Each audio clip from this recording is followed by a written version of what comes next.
The hand hit his chest like a shovel and shoved him backward into the crowd. 300 pounds of Bodyguard putting a small man in a plain jacket where small men belong, out of the way, gone.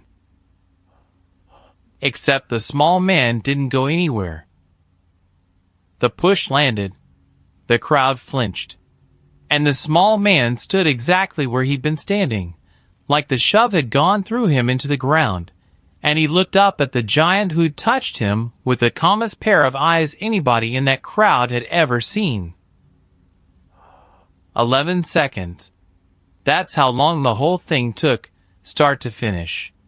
I've got it on a scrap of home footage, jumpy and gray, shot at a film premiere a long time ago, and I have watched those 11 seconds more times than I can count. And I still can't fully explain the last two. Nobody who was there can either. I've talked to people who stood 10 feet away, and not one of them tells it the same. But every single one of them tells me the same thing about the big man's face. Because that's the part. In those last 2 seconds, after the push that didn't work, you can watch something drop right out of the Bodyguard's face. The color, maybe. The certainty. Whatever it was that made him a man who shoves people for a living, it just leaks out of him, right there in the bad footage, and he pulls his hand back off that small man's chest like he touched a hot stove. Nobody got hit. I want you to hear that now up front, so you're not waiting for it. There is no punch in this story. The most dangerous man at that premiere never raised his hands 1 inch.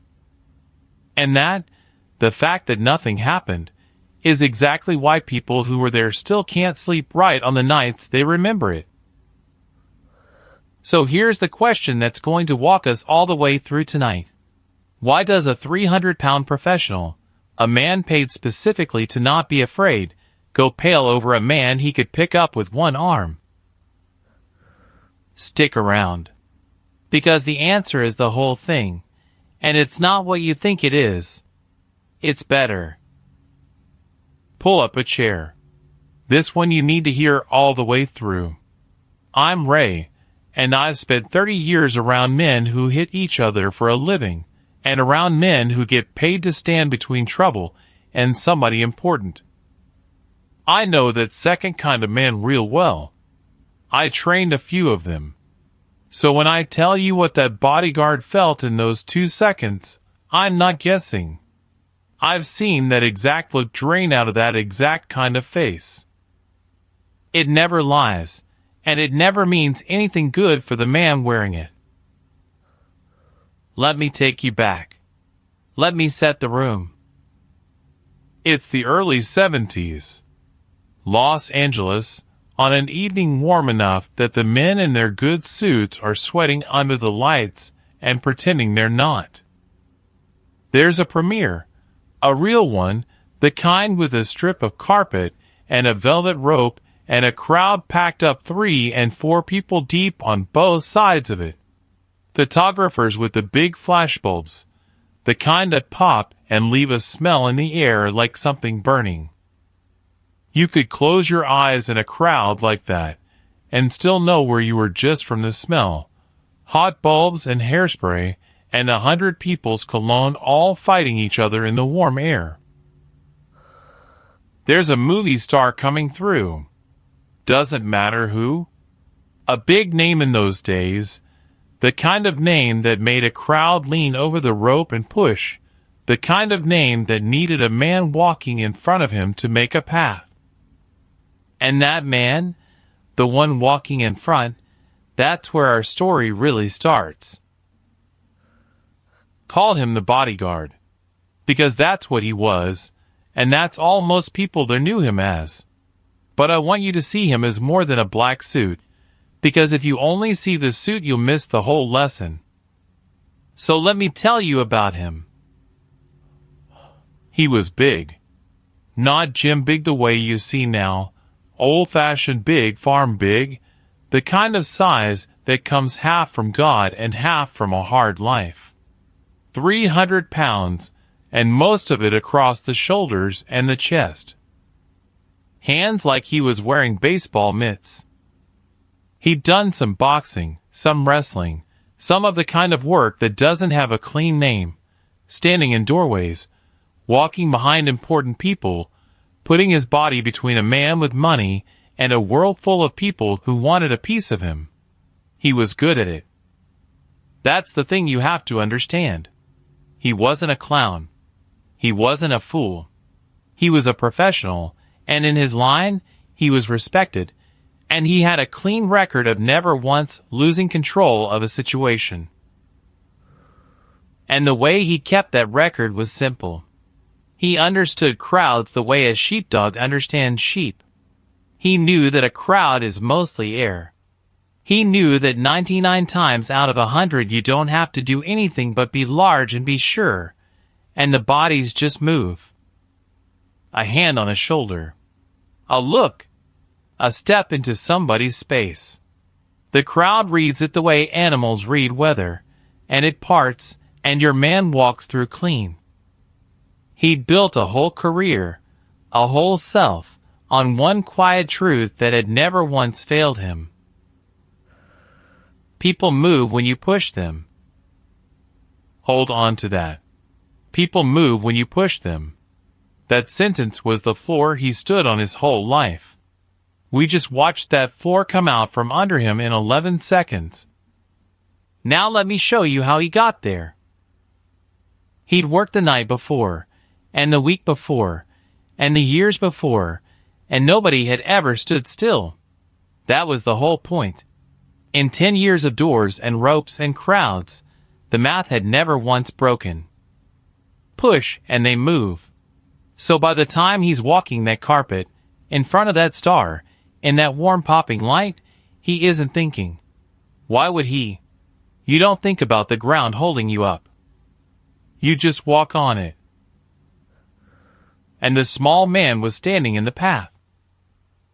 I've stood in front of bigger men, bro. In my line you do. And I'll tell you something I learned early and the hard way. The dangerous ones never push first. The dangerous ones don't need to. The man who shoves you is telling you he's worried you won't move on your own. The man you actually have to worry about is the one who's already decided he doesn't have to do anything at all. That man is the quiet one. That man is standing still while everybody else is busy being loud. The small man at that premiere was standing still. He wasn't part of the crowd, exactly, and he wasn't part of the show. He was just there, the way people end up places, near the rope, off to one side, in a plain dark jacket that didn't say money and didn't say nobody either. He wasn't pushing toward the star. He wasn't yelling a name. He was just standing in a spot, watching, with his weight settled down into his feet in a way that nobody around him noticed, and that would have told a smarter man everything. But the bodyguard wasn't looking at the feet. Nobody ever looks at the feet. He saw a small man in the path, and his whole life told him what small men in the path do. He reached out his hand.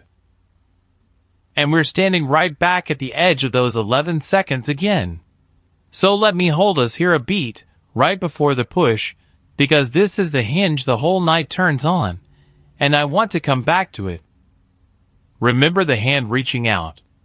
We're going to live inside what happens after it for a long while.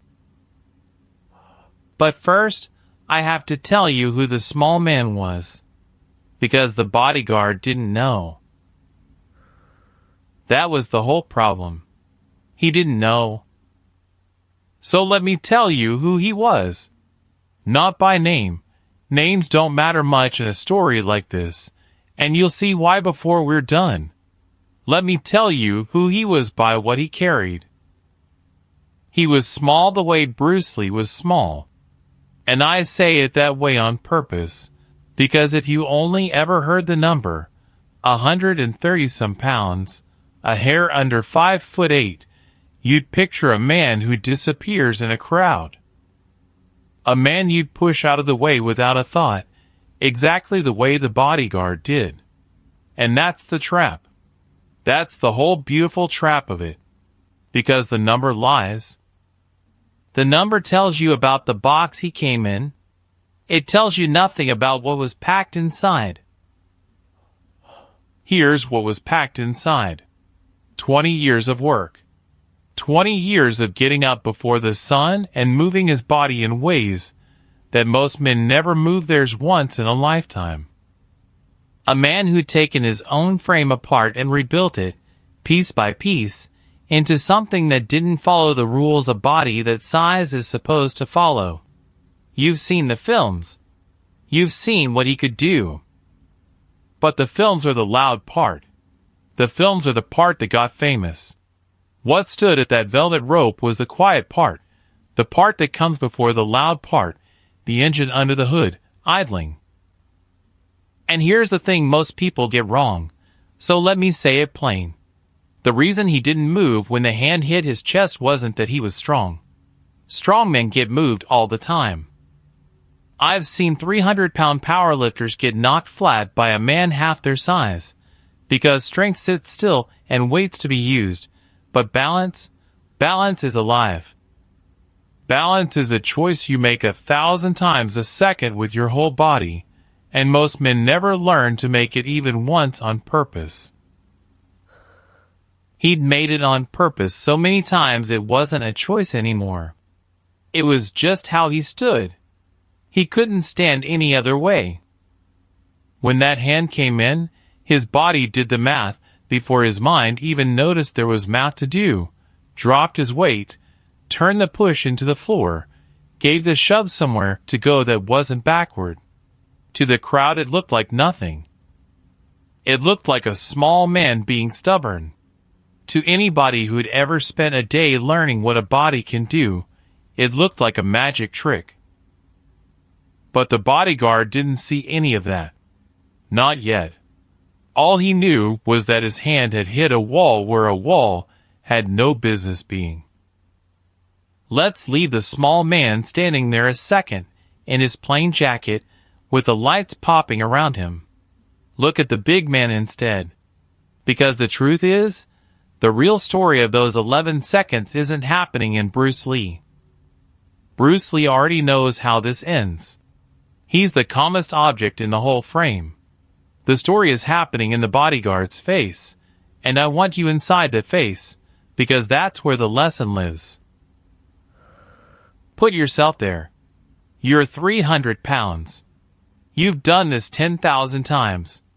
The push is muscle memory. You don't even aim it.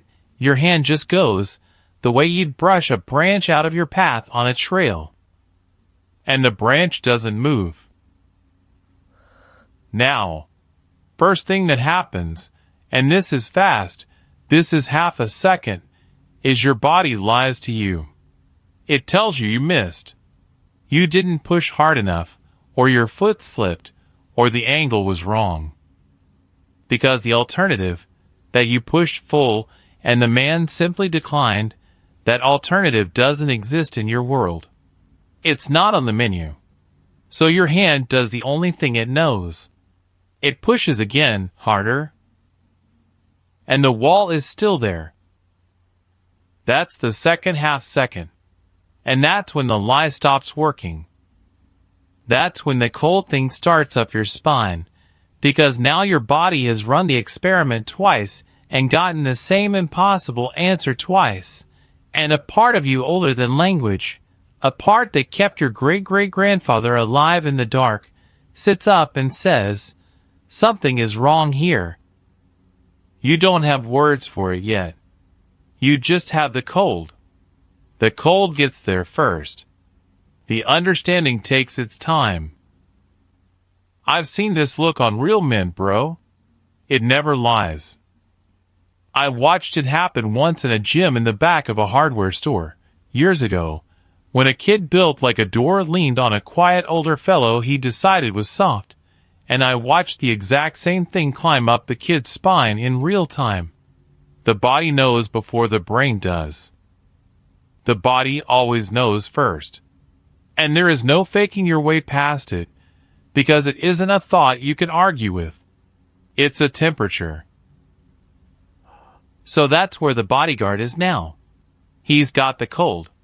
He's got his hand on a man who didn't move, and his oldest instinct screaming a warning his pride can't yet hear. And the crowd. Here's the thing nobody planned. The crowd has gone quiet. You have to understand what that means in a place like that. A premiere crowd is never quiet. It's a wall of sound. Names being yelled, flashbulbs popping, that low ocean roar of 100 people all talking at once. It's the loudest kind of quiet there is, if that makes sense, a noise so constant you stop hearing it. And it had just stopped. Not all at once. In a ring, spreading out from the rope, the way a pond goes still when something heavy drops in the middle of it. The people closest had felt it before they understood it, felt that the air had changed, and they'd gone silent, and that silence spread out into the crowd like a cold front. That's the sound I want you to hold in your ear for the rest of this. Not a punch. A silence. A premiere full of loud people going quiet in a spreading ring around two men who weren't touching anymore, because the touching had already failed. Nobody breathed. And in that quiet, the bodyguard did the most human thing a man can do. He looked at the small man's face to find out how much trouble he was in. That was his mistake. Or no, not a mistake. It was the moment the night turned, and I don't think he could have stopped it any more than you can stop yourself looking at a sound in the dark. He looked. He needed to read the smaller man the way he'd read 1,000 crowds to know what came next. And the smaller man looked back at him with absolutely nothing on his face. Not anger. Get that out of your head right now, because this is the part everybody expects and the part that never happened. There was no glare. No hard-jaw movie tough guy stare. The smaller man wasn't insulted. He wasn't gearing up. He looked at the bodyguard the way you'd look at weather, the way you look at rain you already knew was coming. Mild. Patient. A little bit kind, even, which was somehow the worst part of all. Because anger, the bodyguard could have understood. Anger is a man your own size. Anger you can push. But there's nothing to push against in a man who isn't afraid of you and isn't angry at you and simply, completely, does not need anything from you at all.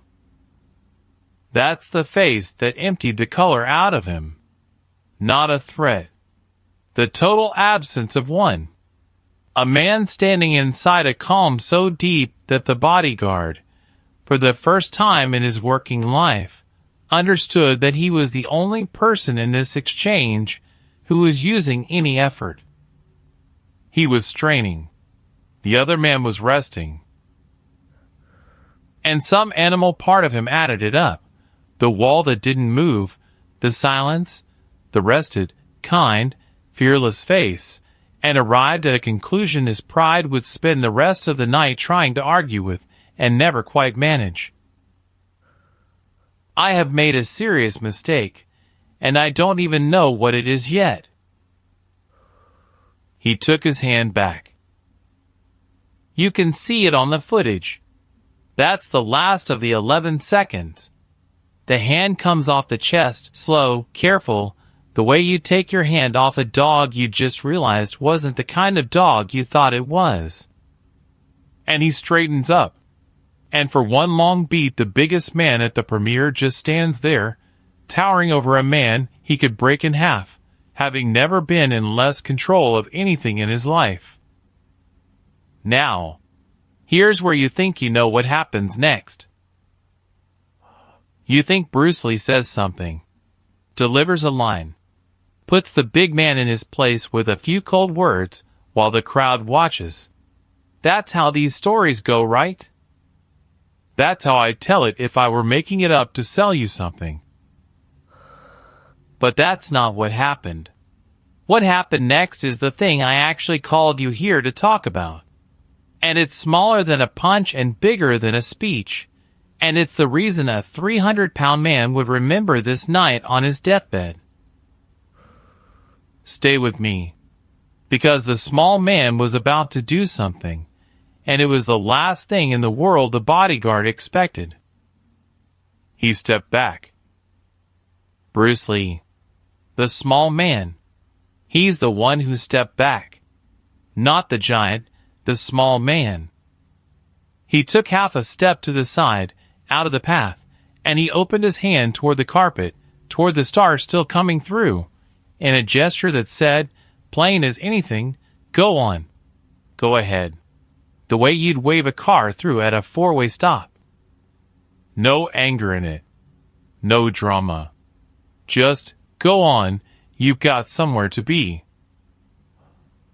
You see what he did there? He gave the man his path. The very thing the bodyguard had shoved him for, he just handed it over. Freely. Like it had never been worth a shove in the first place. Like the whole thing had been a small misunderstanding between two grown men, and now it was over, and there was a movie to go see. And that, bro, that small step to the side, that open hand, that's what broke the bodyguard clean in half. Because here's what it told him. It told him the small man could have done something. You don't graciously give away a thing you couldn't have kept. The step aside only means anything, only lands, if both men know it was a choice. And in that half second of being waved through like a guest at his own checkpoint, the bodyguard understood the full shape of what had just happened to him. He hadn't won. He hadn't even drawn. He'd been allowed. He'd been handled, gently, completely, the way you'd handle a child reaching for a hot pan, by a man he could have thrown across the room, and the man had been kind enough about it that nobody in the crowd would ever know the difference. But the bodyguard knew. He'd know for the rest of his life. I want to stop right here, because this is the hinge of the whole thing, and I've watched men miss it their entire lives. We're taught, all of us, from the time we're boys, that power is the thing that pushes. That strength is the hand on the chest. That the big man wins because the big man can make the small man move. And the whole world is built on that lesson. The bodyguard's whole self was built on it. People move when you push them. Remember? That was his floor.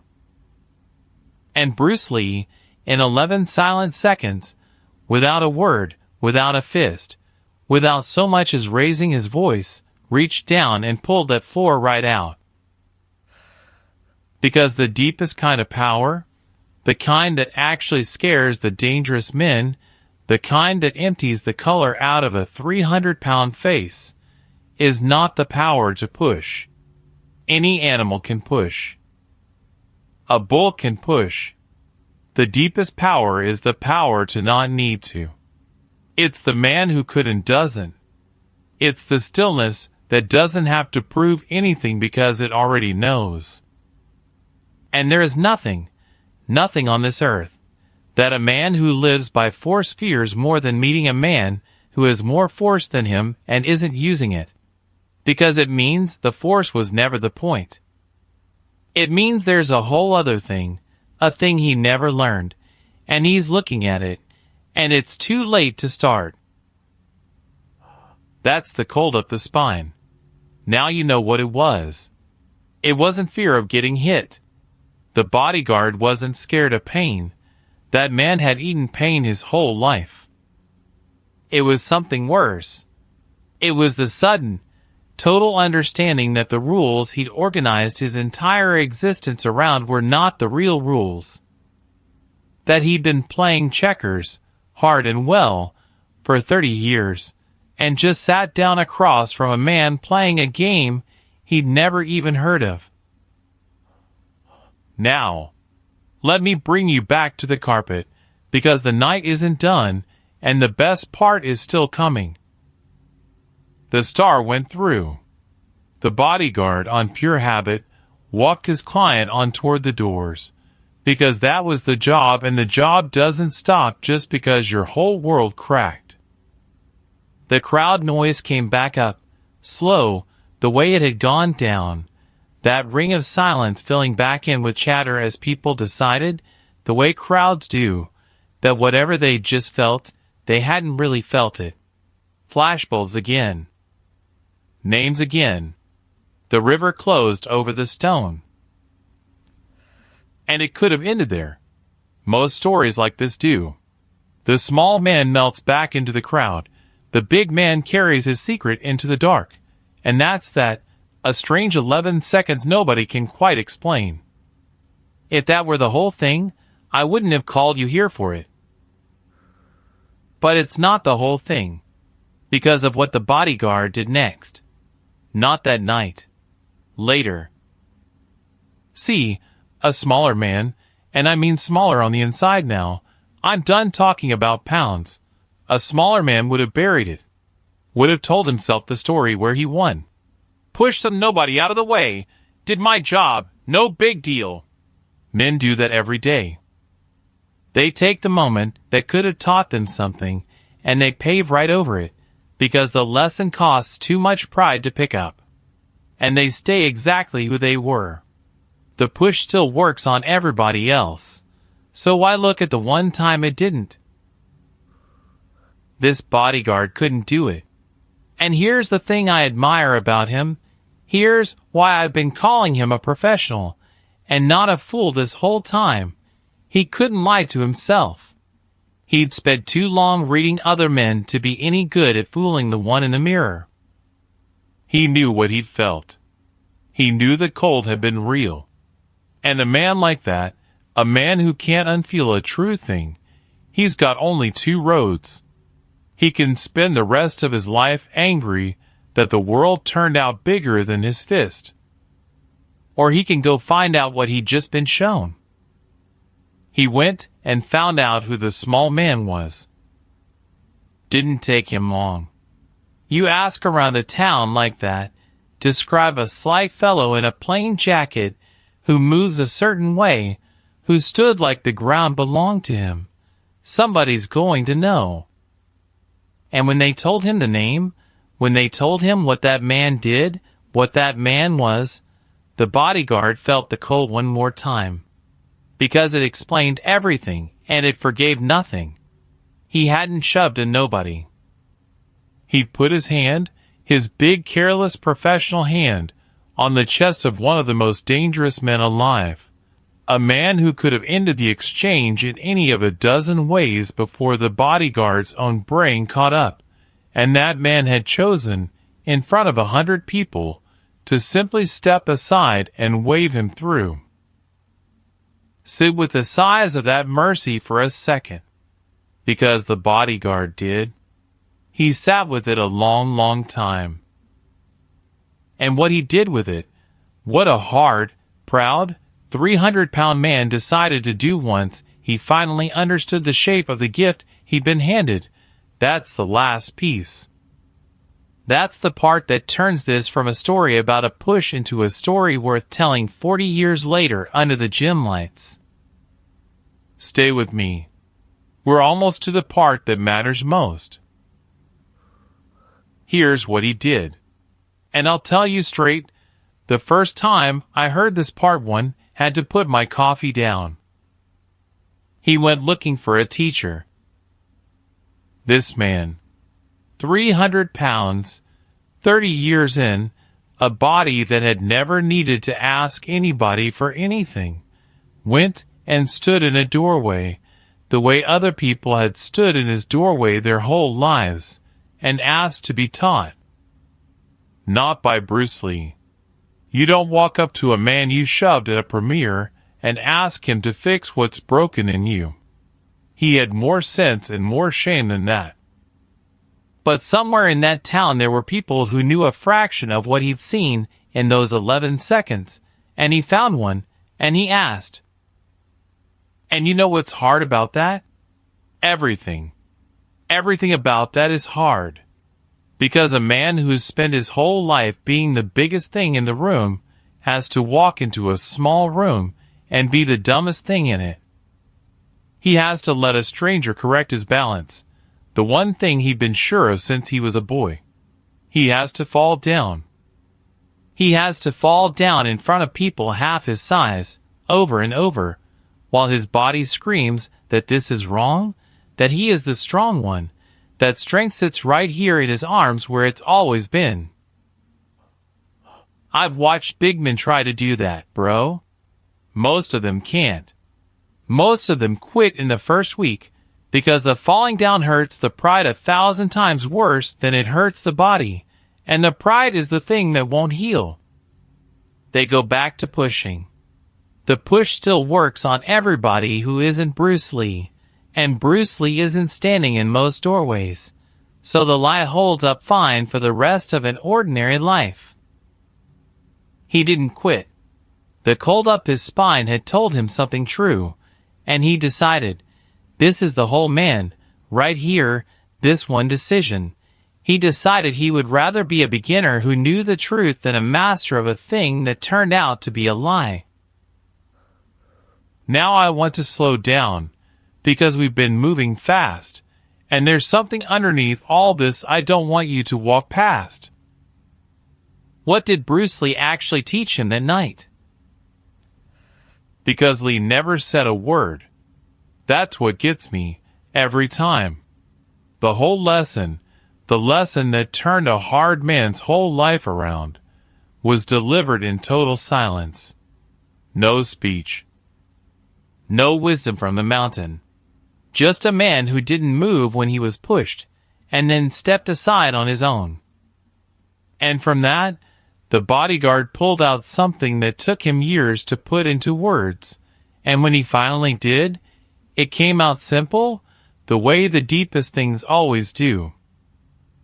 He said, I spent my whole life making people afraid of me, and I met a man nobody needed to be afraid of, and he was the most powerful person I ever stood next to. Read that again in your head. Sit in it. Because the bodyguard had it exactly backwards his whole life, and so do most of us, and the world keeps it backwards on purpose because backwards is easier to sell. We think the powerful man is the one everybody fears. The loud one.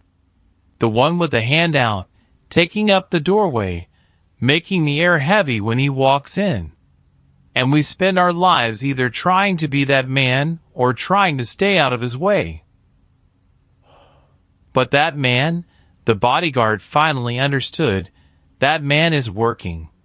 Every minute of every day, he is straining. He has to keep pushing, because the second he stops pushing, he's nobody. His whole standing in the world depends on people moving when he moves, and so he can never, ever rest. He is the most tired kind of strong there is. And then there's the other man, the one who doesn't push, the one who is so completely at home in himself that he can let a giant shove him and just decline, and step aside kindly and weigh the world on through. That man isn't working at all.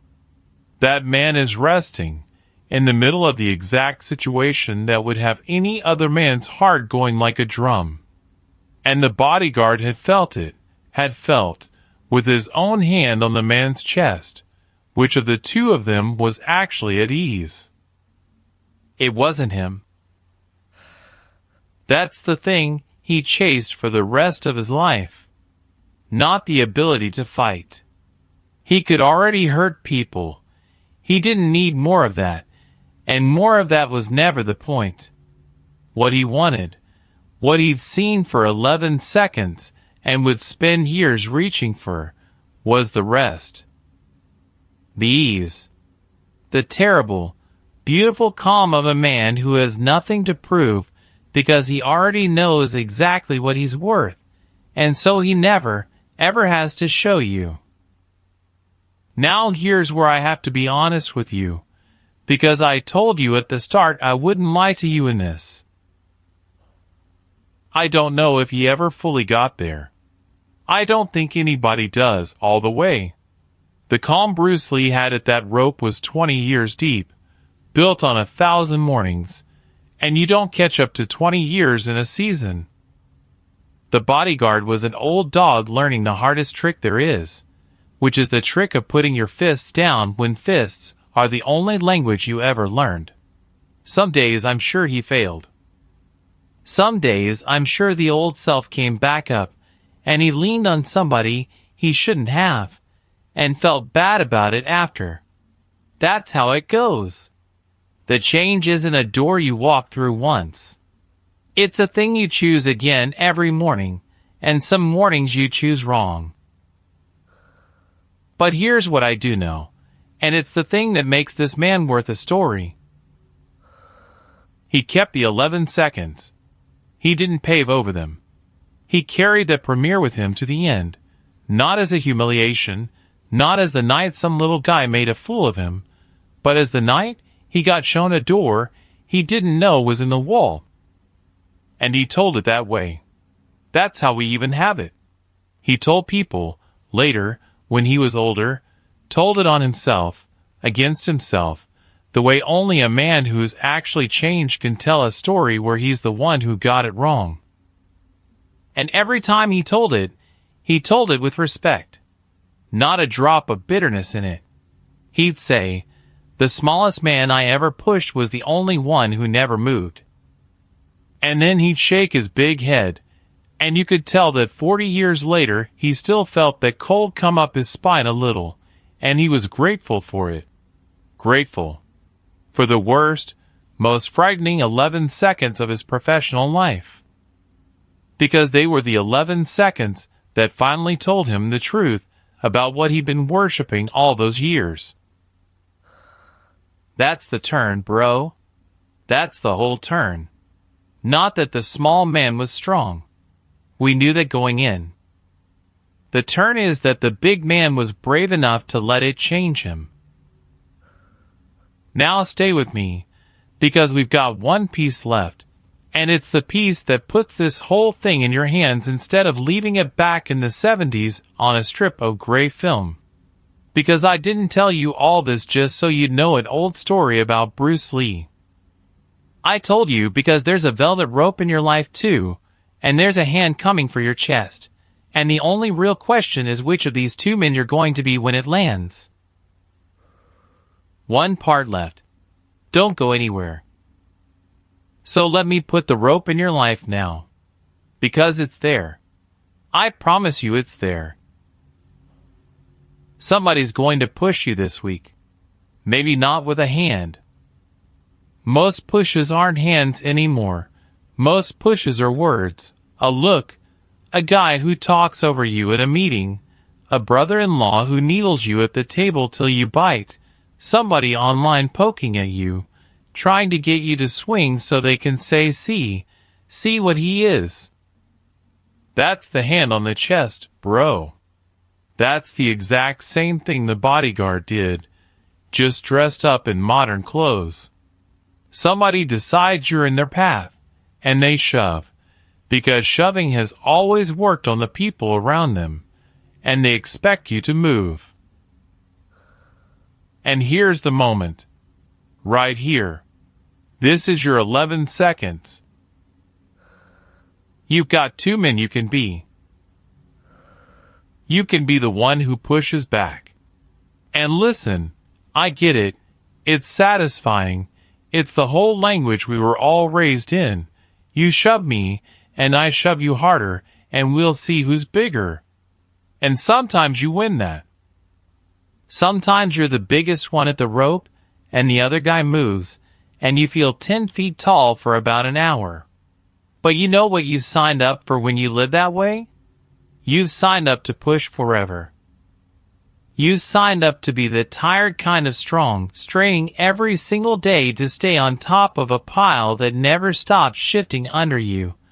Because the second you stop pushing, in that world, you're nothing. That's the Bodyguard before the premiere. That's a man who looks powerful and has never once in his life been at rest. Or, you can be the man who doesn't move, not because you fought back, because you didn't need to, because the push came in and went straight into the ground, into something settled and deep in you that the other person can't see and can't reach and can't take. And then, and this is the part, this is Bruce Lee's whole genius, you step aside and you wave them on through. You let them have the thing they shoved you for. Go on. You've got somewhere to be. And you walk away calm, while they stand there with the cold coming up their spine, realizing they just pushed a wall, and the wall was kind about it. That's the move. That's the whole move. And I need you to hear what it actually is, because the world will sell you a counterfeit of it all day long. It is not being a doormat. Get that out of your head right now. The doormat moves. The doormat moves the instant you push, because the doormat is scared and has nothing underneath. Bruce Lee didn't move. That's the entire difference, and it's everything. The settled man and the doormat look the same to a fool from across the room, both of them quiet, both of them not fighting back. But put a hand on each of their chests, and you'll know in half a second which is which. One is empty. One is full to the floor. And you don't get full by reading about it. I wish I could hand it to you through a screen. I can't. The Bodyguard didn't get it from watching the premiere. He got it from years of falling down in a small room in front of people half his size, choosing the truth over his pride every single morning. That's the cost. Nobody gets the calm cheap. The calm is 20 years of mornings, and the only way to have 20 years of mornings is to start one. Tomorrow. The next time the hand comes for your chest, and you feel that old hot thing rise up that wants to shove back, that's the morning. That's rep 1. You don't move. You breathe. You let it go into the floor. And it'll feel like losing the first 100 times. It isn't. It's the only winning there ever was. Here's the last thing, and then I'll let you go. I told you at the start that nobody got hit in this story, and that the fact that nothing happened was exactly why people couldn't sleep over it. You know why now. Because a punch they could have understood. A punch is checkers. A punch ends, and you go home, and you know who won. But a man who could have done anything and chose to do nothing, that haunts you. That follows you out to the car and sits with you on the bad nights, because it's a question, and the question is, what would I have to be inside to have that much and need none of it? That's the question Bruce Lee left in that crowd 40 years ago without saying a single word. And it's the one I'm leaving with you tonight. Not what would you do if somebody pushed you. Everybody knows what they'd do. They'd push back. The whole world pushes back. That's nothing. That's easy. That's the bull and the branch. The real question, the one that'll change your life if you let it sit in you long enough. Could you be the man who didn't have to? Sit with that one. Carry it to the rope. I'm Ray. Thanks for sitting with me on this one. It's one of my favorites, and I think you can tell. If something in it landed, if you felt that cold come up your own spine even a little, do me one favor. Don't pave over it. Don't let it be just a nice story you heard once. The Bodyguard's whole life turned because he refused to forget 11 seconds. Maybe these few minutes are your 11 seconds. I hope so. Stay settled out there. Let the push go into the floor. And the next time you've got every right to shove back. Be the man who doesn't have to. I'll see you next time.